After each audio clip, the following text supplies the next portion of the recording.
Notre méditation portée sur la liturgie de ce jour peut se focaliser sur le personnage de Job.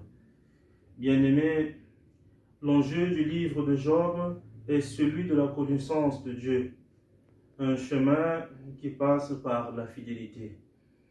Sur la page de lecture de ce jour, la première lecture de ce jour, malgré les souffrances endurées, Job fait une profession de foi.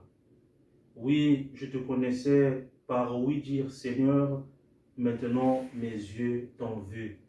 Oui, je te connaissais par oui dire Seigneur, maintenant mes yeux t'ont vu. On peut se poser une question à la suite de Job. Qu'est-ce que les yeux de Job ont vu? La réponse peut se trouver dans l'évangile de ce jour, Luc chapitre 10, versets 17 à 25. Jésus affirme dans l'évangile de ce jour, ce que le Père a caché aux savants, il l'a révélé aux tout petits. Ce que le Père a caché aux savants, il a révélé aux tout petits. Dans l'humilité, dans son humiliation, Job a vu ce que le Père a caché aux savants, qu'il a révélé aux tout petits.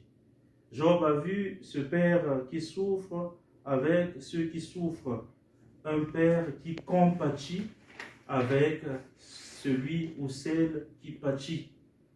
Au-delà de nos souffrances, quand nous sommes marginalisés, outragés ou humiliés, quand notre âme est soumise au creuset de toute épreuve, la première lecture de ce jour, nous invite à prendre l'exemple sur la fidélité de Job, afin de tout endurer avec patience, en sachant que Jésus, souffrant à nos côtés, a porté nos souffrances à la croix.